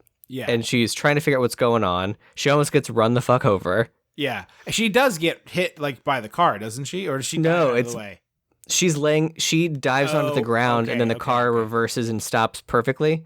And then she sees him go get formaldehyde, and because he's like, I'm just going to embalm you, essentially. Right. And when she shows up at the house to like confront him, she's wearing a different black outfit. Did you notice that? Yeah, I did. I wondered if this was supposed to take place over like more than one day and it just got cut down in the editing. I don't think so. It would be. I think that would be weird. Yeah, I guess so. But he's spray painting her legs and Meryl's legs and like painting her face to look right.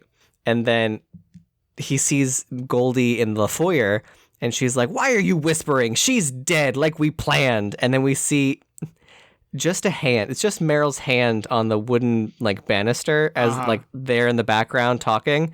And when Goldie's like, she was cheap and mean and she was a bad actress.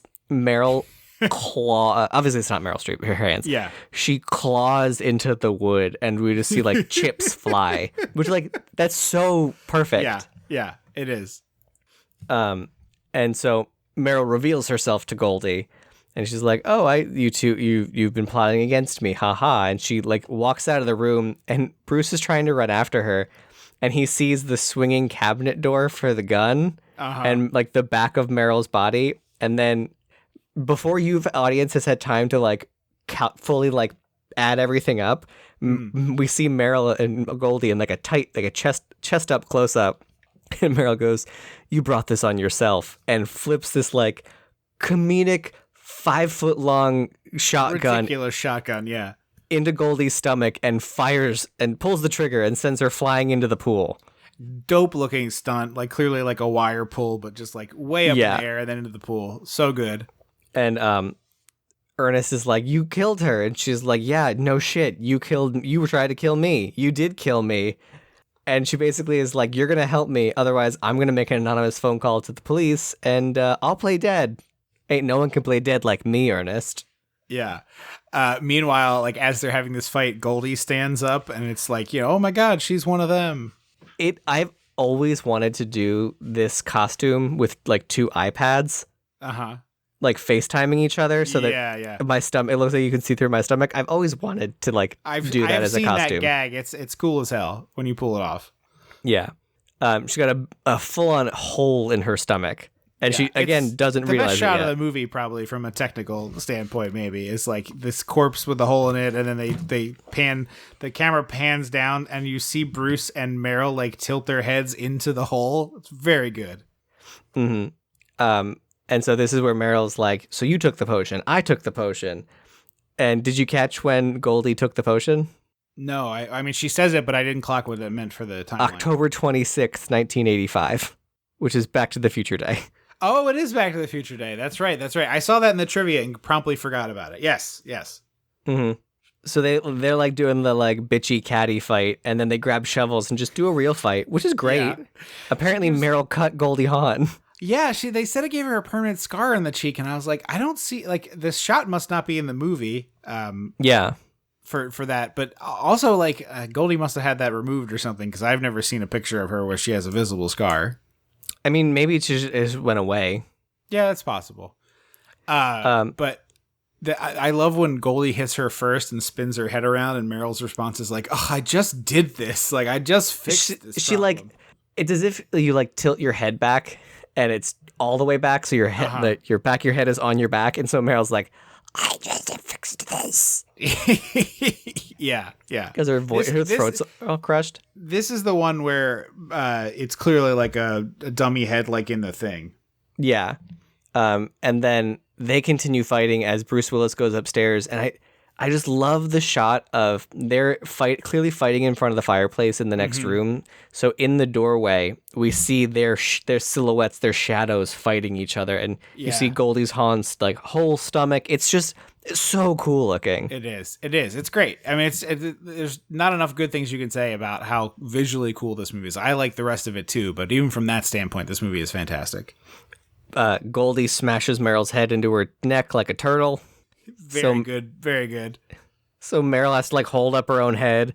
Meryl throws a broken shovel handle and it goes through Goldie, and she's like, "Score! Wait, no, shit!" Yeah.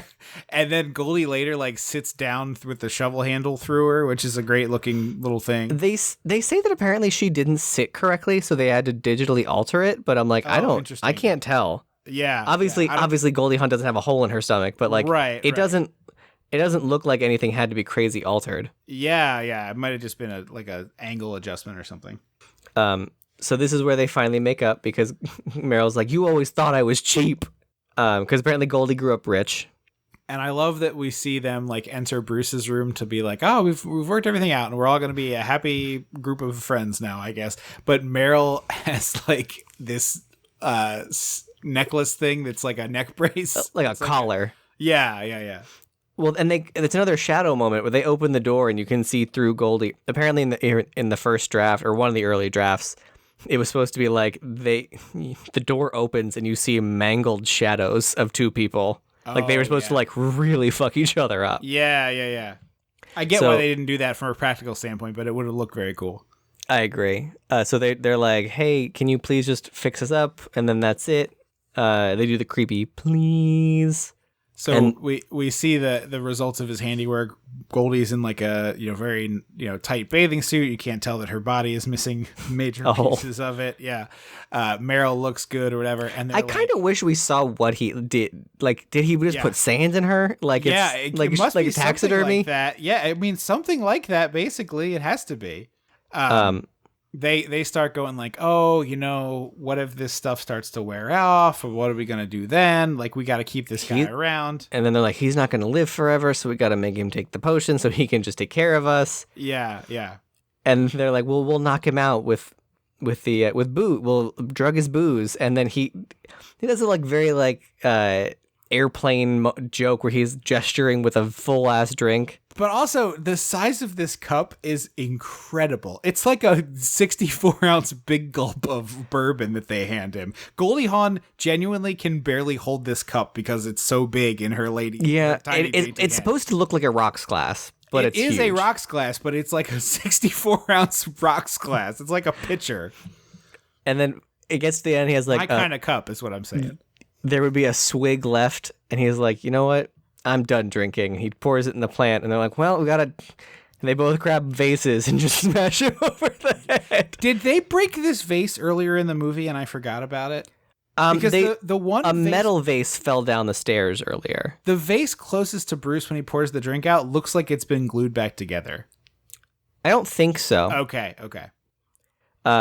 He comes to in Liesel's pool, and she does the most dramatic exit of him. I love it. So much. She gets out of this pool. She's naked except a scarf that is just perfectly over her nipples. It's very good. And as she walks, someone is flicking on overhead spotlights. Yes. And her body double, Tom, Dick, and Harry, her three man oiled up beefcakes. Yeah. Her body double in this movie is Catherine Bell, who like went on to like be an actress. Okay. She's a crazy Scientology person, so like I'm sure she hates that she did name. this. Yeah. She does Hallmark movies now because Hallmark is, it's vaguely it's vaguely religious, and she's very Scientology crazy.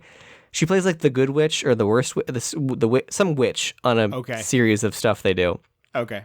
But she started as her body double. I did not know. That's interesting. I didn't know she had a body double. I think it was just for getting out of the pool. Shots. Yeah. I think the one butt shot. I think everything else, she's like, "I'll do it, whatever." But so Bruce immediately sees this for the curse it is, which I like a lot. I also, it always annoys me that they sort of like pretend that he's a good person all of a sudden. Right. And I was like, you're not like you murdered your wife. Yeah. It's not like she was a racist or a rapist or like she murdered children. Like she was just not a good person. Yeah. Like you still murdered. Unhappy. Yeah. You murdered your wife. Mm-hmm. You cheated on your wife. You left your first girlfriend for her best. Like you aren't a good. You can't pretend at the 11th hour that like you have morals, buddy. Right. No, that's fair. I mean, I don't want him to be cursed forever necessarily. Like he would be coerced into being their manservant, which would be terrible. I honestly like always wish there was like an alternate ending where he did take the potion and then fell and then like ended up running away, but like was still living forever. Yeah. The actual alternate ending of this, I actually think I might have liked better, where it's like the two of them are in another country and they see an old couple like kind of kissing and canoodling, and then they get into a car together and they look like very happy, but they're much older couple. Yeah. And then they realize it's Bruce and his new wife, and they like go to chase him, and in the chasing him they crash their car off a cliff. Yeah. And they come out like skeletons. Yeah. So Tracy Ullman was in this movie. Yeah. And got completely cut. I watched the trailer and I was shocked. Like, I could not believe that they left that in the trailer and she's just not in the movie.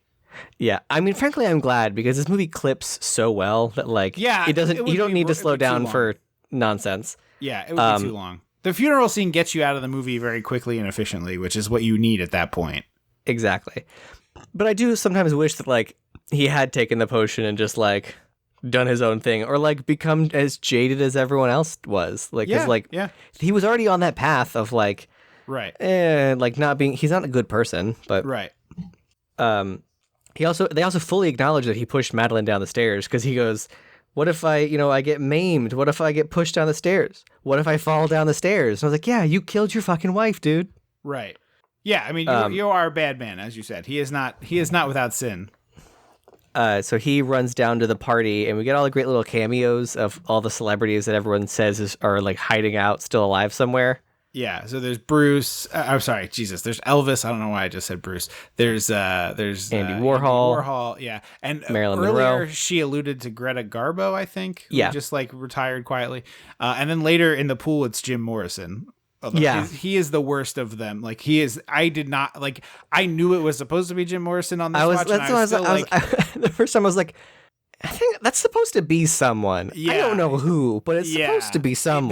That is. The other ones are pretty good. That one I think is pretty wishy-washy. Yeah. So he like takes the elevator upstairs. He's still got the vial in his pocket of potion. And like tries to shimmy across this like dramatic rooftop. Is the 3 dog thing supposed to be like God? Like a Cerberus? Like a Cerberus? Thing? Yeah. I mean, maybe are there 3? I thought there were 2. I think it's just 2. 3 dogs. Maybe it's just 2. Okay. Because there's one on each side of the box. Okay, you're right. I thought it was 3 for some reason, but maybe I just made that up. So the ladies come out on the roof as he's shimmying across, making him slip and fall. So he's like hanging by his suspenders over the pool that's like 100,000 feet below. Clearly he has the suspenders that actually attach to your pants via buttons and not the little clippy boys. Yeah, exactly. And so they're like trying to throw this like thin, gauzy, sheer shawl to be like, grab onto this. Yeah. It just like, slowly floats away to camera, which is very good. And then they're like, you got to take the potion. And it's much like you said before, where the villain like does the turn and is like, help me, you idiot. Where they're like, you have to stay alive to help us, basically. And it's like, well, he doesn't want to do that. Yeah. Because they're like, it's the only way to survive this fall. Like, you have to drink this potion. And then they fuck it up. They're like, we need you. And it's like, well, that's not the selling point. Yeah. So he's like, nah, I'd rather die. He chucks the potion. He does fall. And oops, actually, you've fallen into the pool, which would not matter. He would be a stain at the bottom of it. But it's a movie, so it's fine. I mean, water is not concrete the way everyone says. Like, falling from, like, it hurts, but it is not concrete. People love to say falling into water is like falling into concrete, but it's not actually the way it works. Well, it depends on how you fall into it. If you fall into it horizontal like Bruce does, it is much the same as falling into a hard surface. It has much less give. If you do like a perfect pencil dive, you can. Well, yes, but I'm just saying, like, people love to throw around the concrete thing, and it's actually like there's more science to it than that. As someone who has been tossed off of an inner tube, pulled behind a boat, and hit the water horizontally, I can tell you there was not a lot of give. It hurt a lot.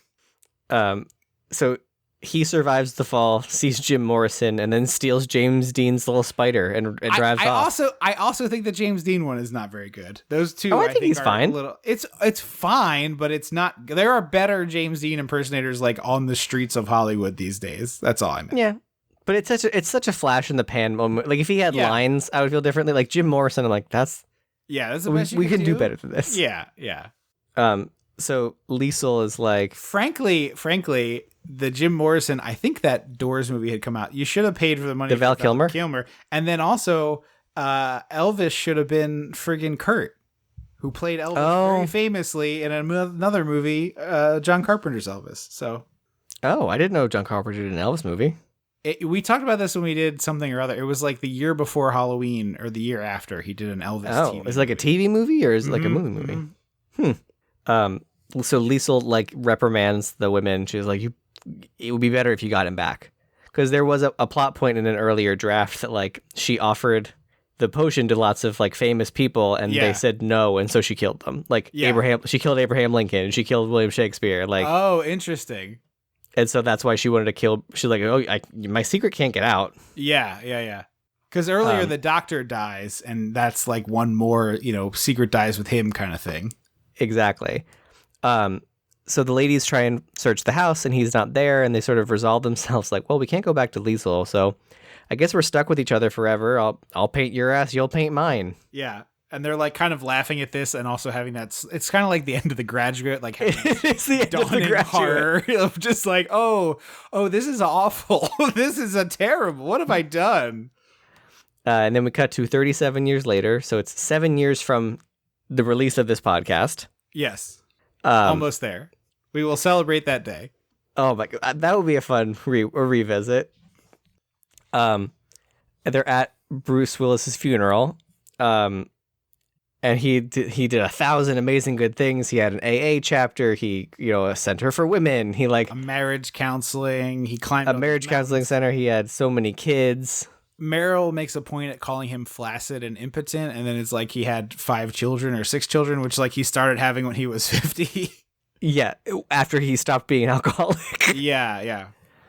So everyone at the funeral is like, mourning, and they're in Goldie and Meryl are like all the way in the back in like heavy veils, like cackling to each other. It's like the perfect visual of these two characters. Yeah. And they have them covered up so you can't see how bad they've deteriorated, which is good. You can like sort of see through the veils. Yeah. And they start arguing over the number 9 acrylic paint very loudly at this funeral. Yes. So they're like, fine, we'll leave. And they start to leave, and they hear the priest, because the priest says something about his tales of the walking dead in Beverly Hills. Yeah. Or the living dead in Beverly Hills. Dead. Yeah. And then he says, he truly learned the secret to eternal life. And they like freeze in the door of the church and turn around. And he's like, it's his family, his legacy living on. And eternal youth is his children and grandchildren. And Meryl goes, blah, blah, blah, blah. Great line reading. And then we go outside and we see the can of spray paint like perched ominously at the top of the stairs. Chekhov's on its spray side. Paint. Yeah. And then we reveal what they look like. And the makeup is they look like so melting wax figures. Yeah. I mentioned before, it's Dick Smith who did Scanners. He did The Exorcist, The Godfather. Very famous makeup. Yeah. But they slip and fall, and now we have Goldie doing the same thing Meryl did.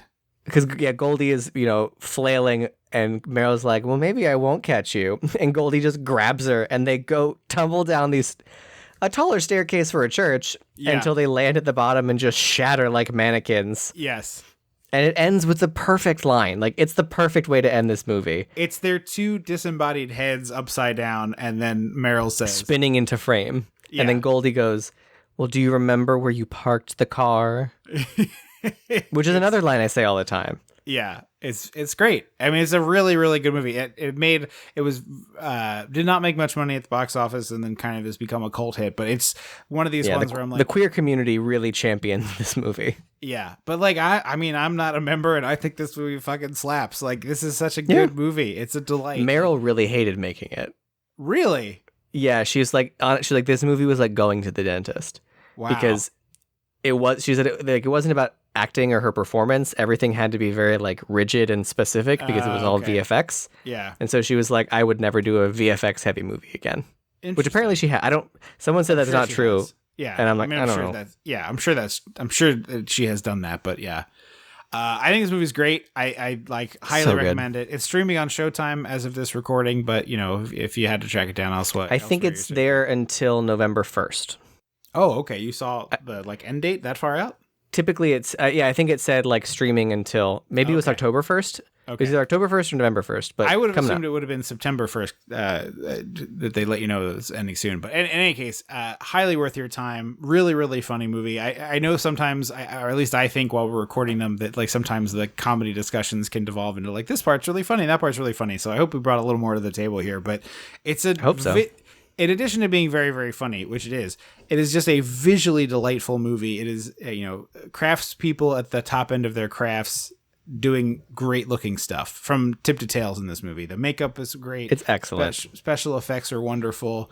The camera, all the acting, yeah, the performances are incredible. Like truly a wonderful Bruce Willis performance. And I like Bruce Willis. I'm not, he made some great movies that I really love. Meryl, I think, is one of the greatest actors of all time, and this is an all-time performance. Goldie, always a delight, but really good here, playing a little bit different, a little more acidic than she often does. Not always. Yeah, she normally goes sweeter. Yeah. Certainly she has those, other performances that fit that bill too, but like really strong from her all around. Just really great. It's a really funny, really good movie that is it's a hoot. I discovered it very recently and I'm like, man, I wish I had known about this earlier. I wish I had seen this movie 10 times already, But yeah, it's really delightful. It's very like we've talked about. It's such a great movie. Yeah, it's a great movie, but also has a lot in common with other stuff that we really like. And if you like the same stuff we do, you'd probably really get a kick out of it. So, another one that kind of feels like sort of watershedy special effects, like, oh, the 80s are over, we're into the 90s now. Much like Terminator 2. Definitely.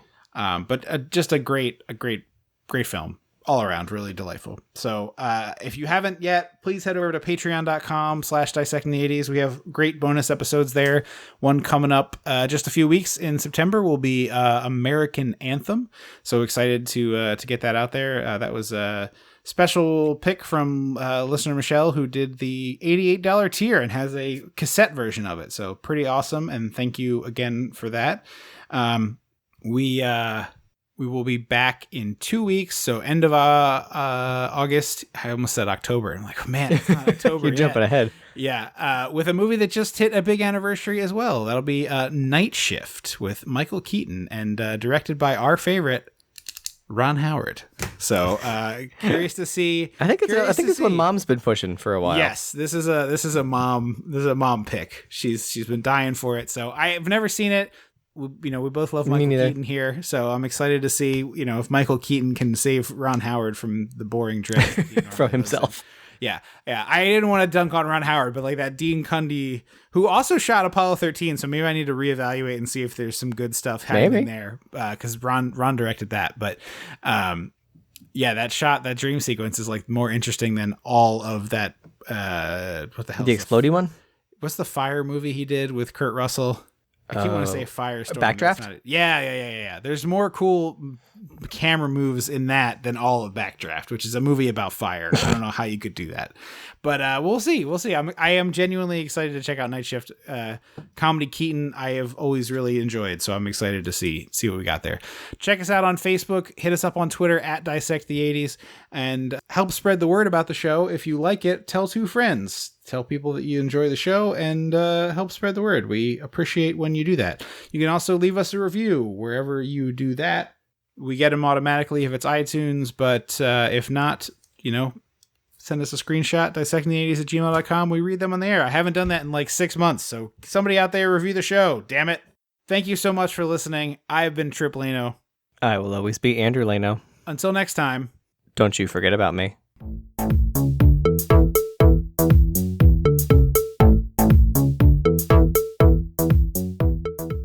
Dissecting the 80s is a Chum Some of This production.